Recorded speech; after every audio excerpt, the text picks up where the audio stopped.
நடிகர் கமலஹாசன் நடித்த பாபநாசம் படத்தில் கமிஷனராக ஒரு நடிகை நடிச்சிருப்பாங்க. மலையாள நடிகை. பேர் வந்து ஆஷா சரத். அவங்க அவங்க வாழ்க்கையில் நடந்த ஒரு துயரமான சம்பவத்தை வந்து சொல்லியிருக்காங்க. அவங்க 3வது குழந்தை இறந்ததை பற்றி சொல்லியிருக்காங்க. அதை பற்றி தான் இந்த வீடியோவில் நம்ம டீட்டெயிலாக வந்து பார்க்க போகிறோங்க.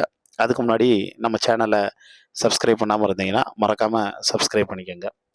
பொதுவாக சினிமா உலகத்தில் 2 விதமான டைப் இருக்குது. ஒன்று, ரொம்ப இளம் வயதில் நடிக்க வருவாங்க. அப்போ அவங்களுக்கு பெருசாக செல்ஃப் எடுக்காது. அதுக்கப்புறம் கொஞ்ச நாள் கழித்து திடீர்னு வந்து பார்த்தீங்கன்னா, ஒரு 40+ ஆகும்போது அவங்க நடிக்கிற எல்லா படமே சூப்பர் டூப்பர் ஹிட் ஆகிடும். அப்போ அவங்களுக்கு வந்து ஒரு பெரிய ஒரு க்ரௌடு வந்து கூடும்.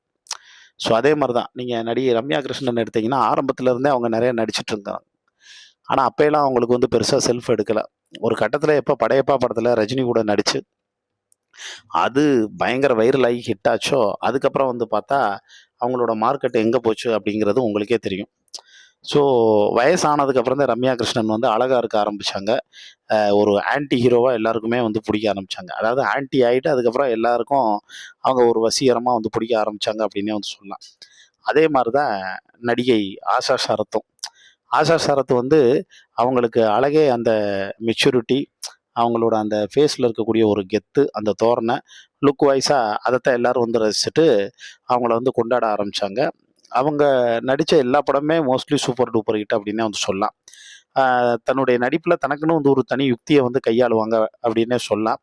ஆரம்பத்தில் அவங்க நடிக்க வர்றது அவங்க குடும்பத்தில் இருக்கக்கூடிய யாருக்கும் பெருசாக வந்து பார்த்தோன்னா இன்ட்ரெஸ்ட் இல்லை. ஆனால் அவங்களோட கணவர் மட்டும் அவங்களுக்கு வந்து சப்போர்ட் பண்ணதா அவங்களே வந்து சொல்லியிருக்காங்க. இது ஒரு பக்கம் இருக்கக்கூடிய சூழ்நிலையில் ஆஷா சரத் வந்து சொல்லும்போது ஒரு முக்கியமான விஷயத்தை பகிர்ந்திருக்காங்க.